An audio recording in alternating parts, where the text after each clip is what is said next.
Welcome back to the 12th edition of Talon Talk, where we take an inside look at the stories within our athletic department, from feature stories on athletes and coaches to alumni that are doing big things. This week, we talked to one of those alumni who has been in the professional ranks, but before we get into that, let's get into last week's action for Osprey Athletics. Men's basketball is now 6-4 on the year after its 4-game swing at the Continental Tire Las Vegas Classic and its last home game of the 2019 season. We've already played 5, going 5-0 at home this year. UNF fell by 9 to Creighton before downing LIU, and Tennessee State got the upper hand in the title game of the Las Vegas Classic Friday before UNF came back in town and took care of High Point with 17 three-pointers Monday. Men's basketball also leads the nation in trays with 127. The women's team is 9 games into the season and holds a 5-4 record. Senior Janisha Green went off the week before Thanksgiving, earning ASUN Player of the Week honors. She later led UNF past Nicholls State in Game 2 of the women's basketball's time at the JU Thanksgiving Classic, finishing with 15 points. Jazz Bond tied the UNF single-game record for blocks with 6. She matched her mark from December 21st of last year in that game. We've got schedules coming out this time of year, with the men's tennis team releasing its 11-match home slate yesterday. More teams will be announcing theirs in the coming weeks, but going off the tennis train, let's get to talking with former UNF men's tennis player and ITA All-American Jack Findel-Hawkins. He made his impact here at UNF, and he's making some time for us today. He just got back from Michigan, and he's been, taking tennis around the world. We've got Jack Findel-Hawkins, former ITA All-American. A lot of accolades to go through that we could give context about, but thanks for being on. How does it, feel to stop by in your, old stomping grounds? Yeah, it's always good to come back. Always felt like I kind of made a good home out of here during my 4 years of college, and even throughout the time of kind of touring around, I've always enjoyed coming back. So it's always fun being back on campus. So for some probably the very few people that don't know what you did here, you're multiple time ASUN Player of the Year, ITA All-American, made the quarterfinals in singles. Help pave the success for Division I men's tennis here. And you're from Exmouth, is it pronounced? Exmouth. Yeah, Exmouth. Yeah, okay. Good. That was good. Yeah, I wasn't completely sure, but that's your background, and then you've been playing around professionally. Just kind of give, the timeline for that since you left UNF. When I finished playing, I still had another semester left to graduate. So I had to do a work-based internship. So I helped teach tennis over at Jack's Golf, over on Hodges, and which was great because it allowed me to maintain both. I could do the work-based stuff, but could still train in and around it and not lose any huge momentum that I had kind of coming out of college. So December of 17, I was graduated, was done. And then January of 18 was able to start kind of my professional kind of circuit and start touring around. So where did that take you? Where were some of the stops? And obviously you had a pretty, your recent one with Julian that you got a W in. But right, yeah, it all started actually, funnily enough, started back in England. There were 3 tournaments in a row, all started in England. I had to start at the very first step of on the pro circuit tiers. Which was a little different coming out of college, and I felt like I started to get to the top of the rankings and being in come up with some bigger events. So to come out of that and you're stuck right back in the bottom of again, and had to kind of work up through that. So I played 3 in England, and then was up. I've pretty much covered all corners of the earth since then. So I've moved around a lot. But yeah, no, it all started in England, and then I think from there I went to Europe, and then to the States, Asia, all kind of over. So where are some of those countries that you did go to? So when it started, it was Portugal, Spain, Italy, Greece, and then was able to, for the university games I got selected for, was over in Taiwan, was over there, and then obviously been around America, Central, and South America as well. So it's been a lot of traveling. You got a lot of good pictures? Some, yeah. Some of them was just kind of, there's so much going on. Yeah. But I made it, this year was my goal to take some more pictures and try and, have those kind of memories there. And soak it in a little bit. Exactly, yeah. So how is that paid for? So is your travel covered? It's not, no. So I was fortunate that I had some great help from a sponsor named Matt Burhike over at Timuquana Country Club. He got with me kind of right at the end towards my collegiate career, and said he wanted to help me, and without him I wouldn't have been able to kind of continue playing at all.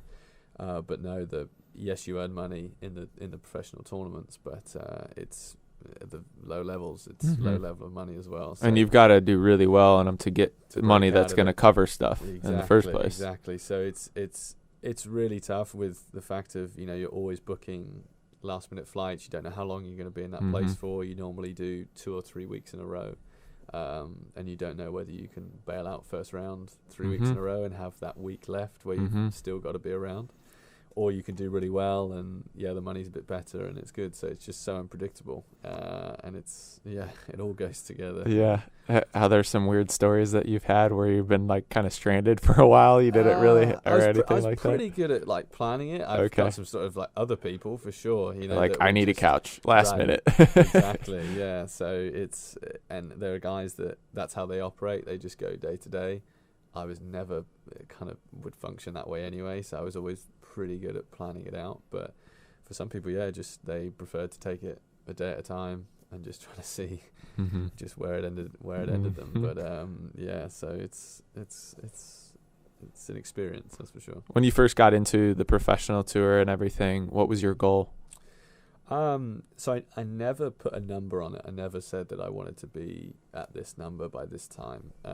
For me, it was enjoyment. The reason I came to college was at 18, I'd had bits of exposure on the professional stuff at the very start. But I felt like I needed some more growth in my game. So I came to college and again, wasn't even committed to doing the 4 years. We're just going to each year take it as it goes and then see. But had an amazing time, felt like I was improving every year, so kept at it. And then when I graduated, I still felt like I was wanting to go further. So for me, it was just making sure that enjoyment was enjoying being out there and doing what I do. And then secondly was feeling like there was still growth left in my game and making sure that I could keep to hopefully one day make it to the top and potentially make a living out of it. So those are my goals. It was never, as I say, like a number I wanted to reach. What's the highest the highest point that you got, the best ranking? So singles, I got around 600 in the world for singles, and then doubles was around 300. So it's really good. It got high, and I got, because of that and certain tournaments, I got to play guys top 40, 50 in the world at some events, and had some unbelievable exposure to that. Had some lessons taught to me in that respect, but it was, for me, it was just about gaining experience and seeing what level I could really go to. Just kind of give some context for people about how hard it is to work up to, to make like, even not necessarily Grand Slam, but, make a side tournament, playing Cincinnati or playing, Basel, Switzerland, one of those, like give some context. I mean, and for me, those are still, still one up from it. That's, I think the main, what everyone sees on the TV of the Wimbledons, and stuff like that, those guys, that's your top 80 or 90 in the world. Now, we have at the moment, I think 2,500 ranked men's tennis players that have an ATP point, which means that they've won at least one round of a professional tournament. Now that's not even counting the other probably 2,500 guys that are good enough, but they just haven't won through. They're still in qualifying, whatever. So when you think of the whole context of it, that those 80 or 90 guys their level is unbelievable, but the rest going back, the level is still really good. It's just, I mean, like, look at you. I mean, what you did and accomplished here, at UNF, and then that's, you probably go down as our best Division I player, at this point. Yeah. And so, and then you're grinding here at these levels, Exactly, yeah. And that's the tough bit that, we kind of, I think for me, I kind of did it not the right way, but because I'd played some professional events before I came to college, I was a little bit more aware of when I was coming back out of college that there, it's not necessarily a jump in level, but it's just, again, you're widening the scope of how many players are out there. And, to think of in college they rank the top 125 guys. It's kind of a similar thing. There's a couple thousand guys that play collegiate tennis. Mm-hmm. The top 125 are good, but there's still loads out there that just aren't being ranked in that top 125. Right. And it's kind of the similar thing. It's just you're constantly looking back. Because if you look at it, you've got your 125 that are getting the ITA ranking, and then there's 300 so Division I tennis teams, and so you've got a lot of number ones and a lot of number twos that aren't making that list. Right. And those are number twos at some really good schools sometimes that are not even getting considered. Yeah, and I had 4 years of basically playing at number one. Yeah. And I very rarely had an easy match out there. Yeah. Okay, some guys are bottom end of the lineup. We were a little bit stronger, so they would have a bit of an easier time. But for the most part, I knew stepping out, you say, the top 1, 2, 3 spots in college. Every team's got some good players in there, and it's just every match you knew was going to be tough. Which is great. That's what that was the one part of the reason in coming to college was making sure that every time I was going out, it was going to be tested and it was going to be difficult, and that was, I thought, would help me grow in the long term. So obviously you came here, and that was part of your plan. And you have a guy like John Isner, let's say, that goes to Georgia, and really good program, and he ends up doing really well. He plays in, every year he's playing in every Grand Slam. But that seems like it's hard to do, that route. It is. I think, you got a few that broke through. You're like Kevin Anderson, who's at Illinois. Yep. I'm blanking on his name. You got Isner, and then there was I can't believe I forgot his name, Steve Johnson. Another one. He had the longest streak in collegiate history, coming in, and those guys, John's probably gone, and Kevin Anderson have gone a little bit higher than Steve, but considering their collegiate careers, two tall guys right there. Exactly, Yeah. you think, but Steve Johnson coming out still is probably one of the most accoladed collegiate players, and yet has in done history worse. Yeah. Not worse, but hasn't achieved the same as Isner and Anderson. So it's a lot based on game styles. I think the programs they were able to be, led by great coaches. There's a lot of good coaches in collegiate tennis, and the program, and it shows that in college, if you can go at it the right way, it does give you that platform to exceed even the highest of level in the pros, which is a great advocate for college tennis. So you had some pro experience before UNF, and then you come to UNF, and then now you're playing. You've played professionally. Has your game style changed when you play, in a pro tour versus playing here? Definitely. I found that I was always, when I played here, my first couple of years, I wanted to be really aggressive, but also sometimes my competitiveness would get in the way, and so I wouldn't maybe be totally trusting in that, and I'd kind of go back and forth between game styles. I'd be aggressive, but then sometimes get caught a little bit too far back, and my coach and I would have endless discussions or arguments about how philosophy. I knew I was doing it, but I just didn't want to give up an edge. I wanted to just kind of be relentless with it. And then so what was really good towards the end of my collegiate career, I started to really understand how I should be going about and playing tennis, and I need to be aggressive, but okay, with that kind of game style, I will make mistakes, and there will be times where it doesn't feel great. I've just got to find ways of coming back to that. And so then when I transitioned out to the professional stuff, it was just making sure I was even more on it. I didn't have time to kind of sit back and forth with it. So that was the thing I learned the most. I think I just became even more all-out aggressive, whereas college I could get caught in being a little bit defensive. It was a little bit more grey. Exactly, because there were some matches that I could maybe get away with it a little bit, and just stop concentrating for a little bit, but then it's relentless. All those guys have got their clear game style, and they're coming at you. So describe what it's like to play aggressive in tennis. For me, I serve and volley a lot. Come to the net. I've got a decently big serve. I'm looking to chip and charge on the return, come forwards, keeping the short points as short as possible. And that was the key for me. Is what I say. The last couple of years of college, I started to do, and then I realised that actually it's not a hugely popular game style professionally. You see the guys on TV, the most aggressive baseline they're all hitting the ball really hard, but they are coming forwards, but it's not as often. So for me, I was finding I could keep the kind of the rhythm of the points on me. It was shorter points, wasn't really letting them settle into it that much. You're not just going baseline to baseline all the time. And I know the longer the rally goes on, the likelihood is I will lose that point. So I had to try and shorten it up as best as I could. You got to know yourself, and that's it right there. Exactly. So, talking about that game style, you had some injuries here that you dealt with. Did that adjust how you played after injury, or did you change anything? To get out a good bit of conditioning. Yeah. I think that was my saving grace, actually. No, so I actually it ended up being a total biomechanical thing for me, which if I hadn't come to college, I never would have figured out, which was a great asset. So they basically realised I have quite a heavy instep on when I walk, and it's even more exaggerated when I run. So I had to get some insoles made that just push the weight back onto the outside of my foot, and I still have those. They have the mold for me. Every few months I go pick up a new pair. I see. So, and I've never had an issue with my shit. I'd say it was the same thing. It happened like 3 times to me in 2 years. Right. So it was a serious case of something's really going on here, because it wasn't like I was coming into college and knowing not really playing all that this much. stuff. And so I was kind of blown away. I was like, well, I've played a lot of tennis before. It's not like this has been a huge change to me. What's something's going on. It's not right.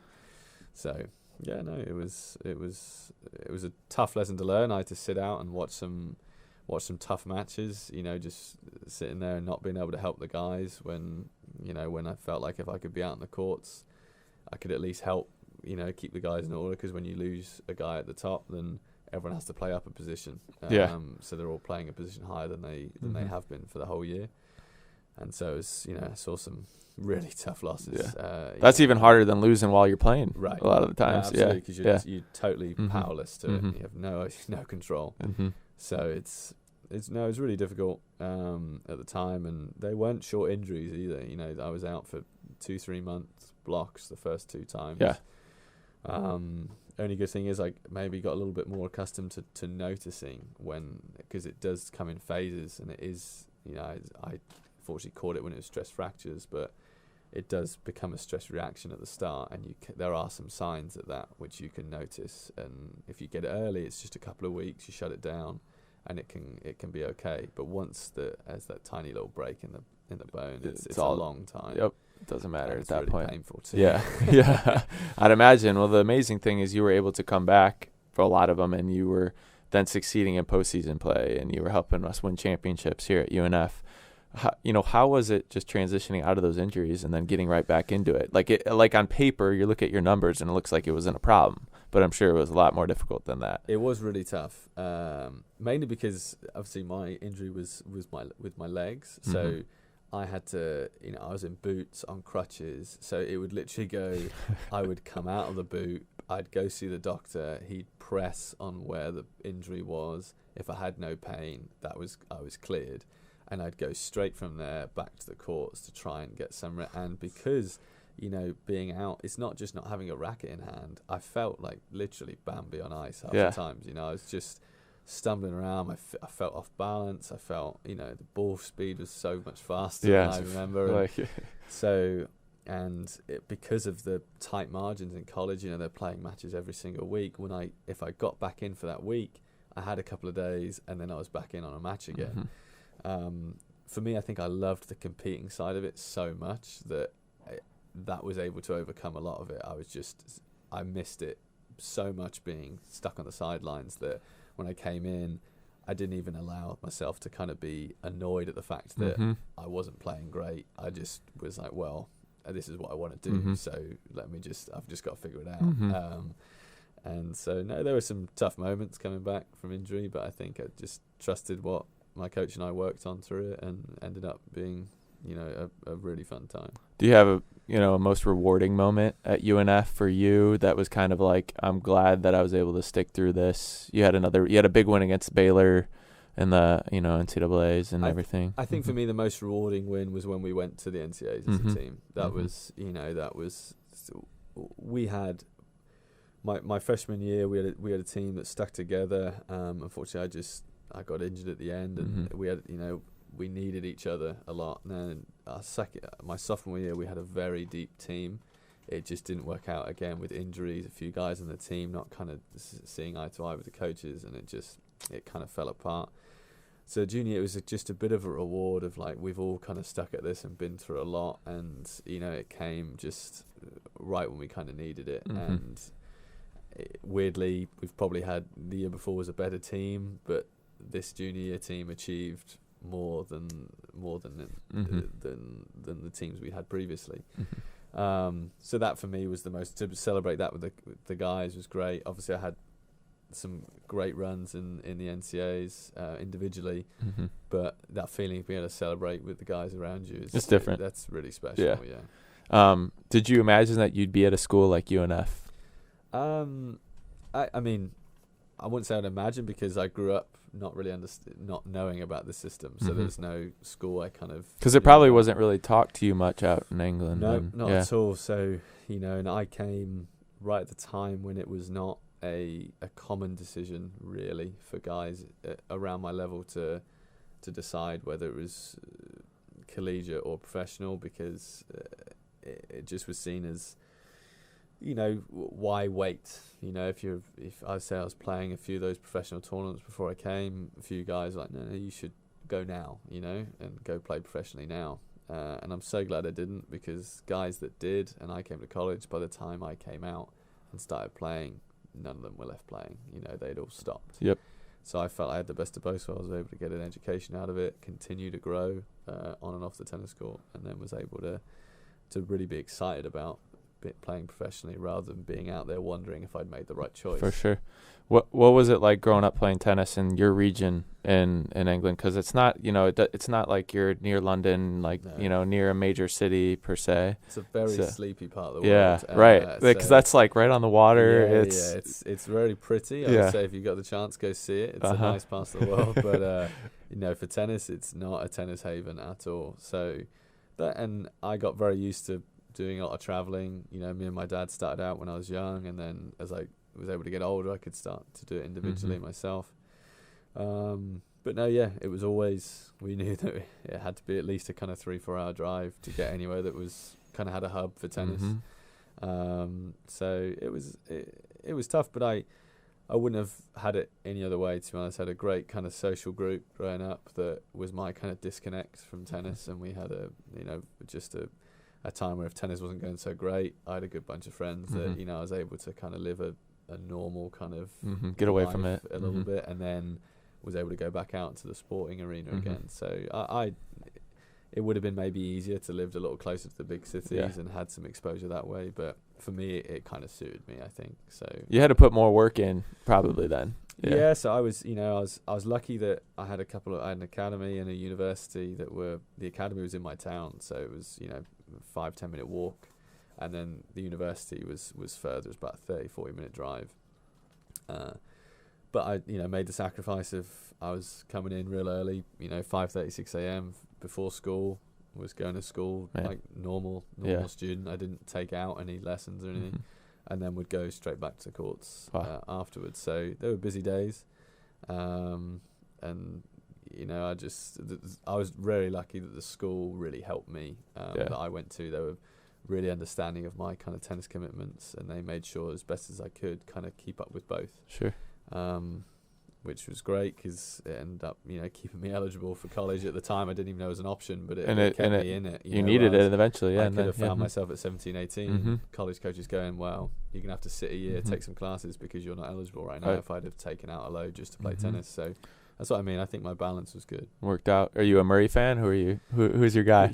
I'm a huge Federer fan. All right. But I love Murray. I think what he's done for British tennis is amazing. And he's worrying me a little bit with he keeps coming in and coming out. I'm not sure if he's really struggling or just really taking it easy.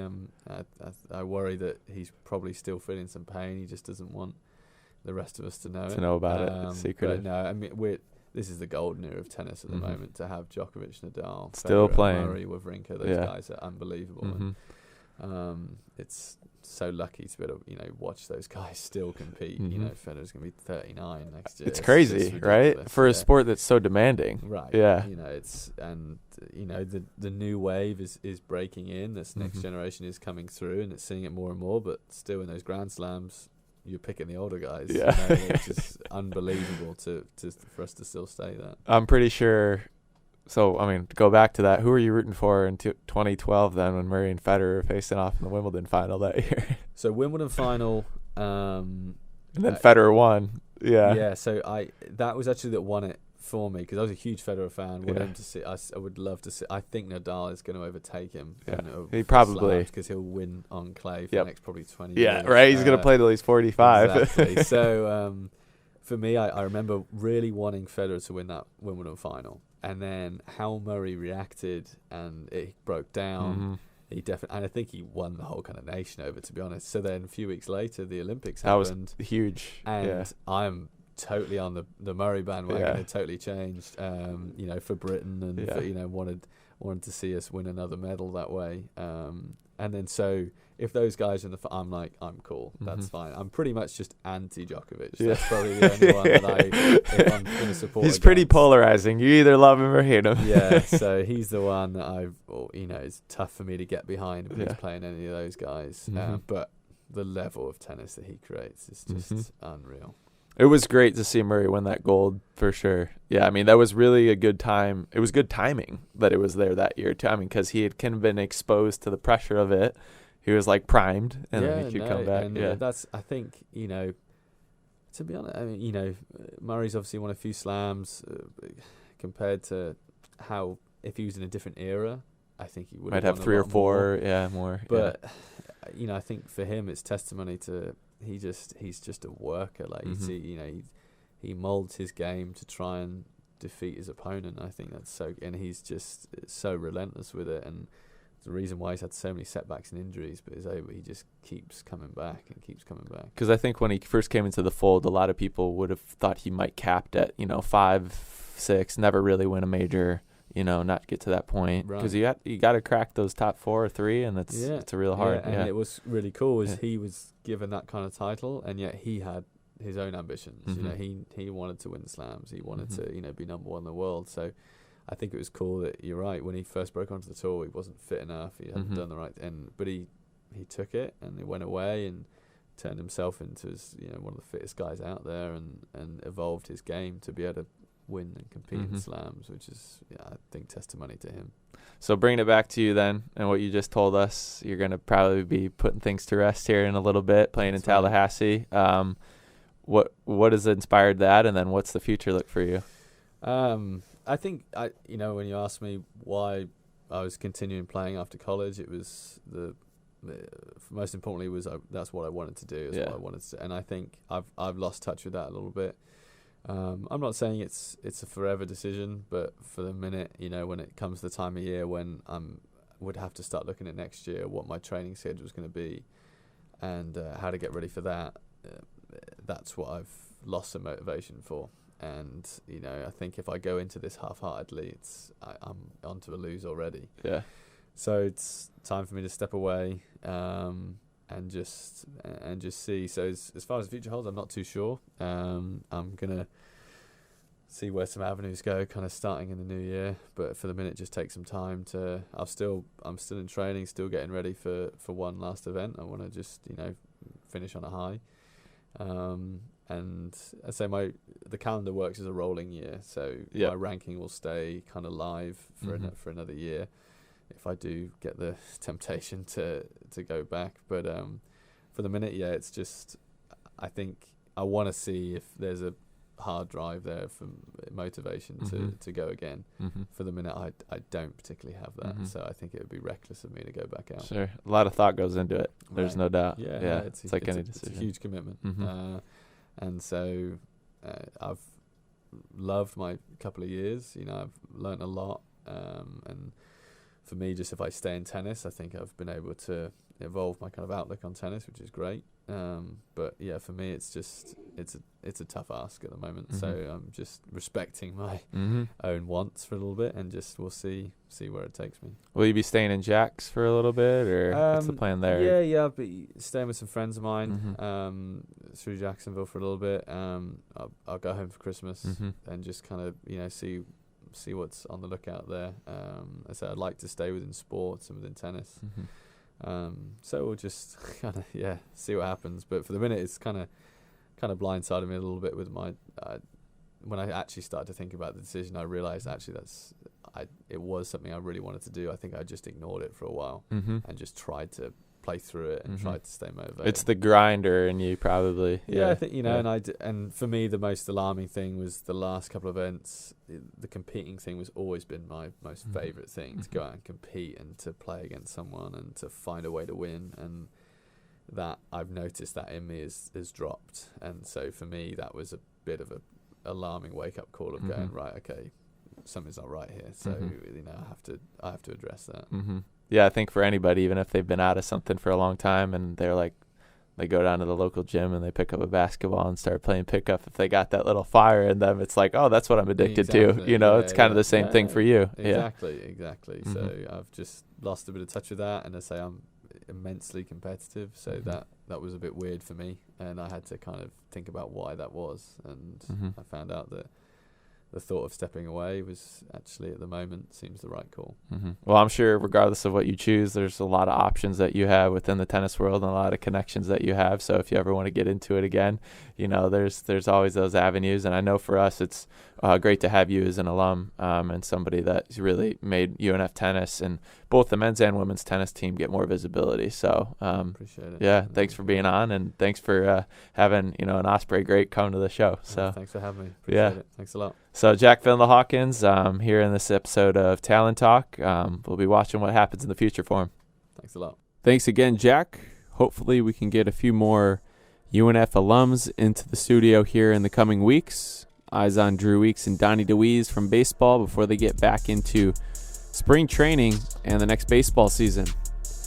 So looking ahead to next week in the action around the athletic department, the men go to Clarksville, Tennessee to take on Austin Peay December 7th. That same night, the women will be at Indiana to take on the ranked Hoosiers in Bloomington. And for more on everything UNF athletics, head over to unfospreys.com and at UNF Ospreys on Twitter and Instagram, while finding us at North Florida Ospreys on Facebook. Thanks for listening in again. Swoop.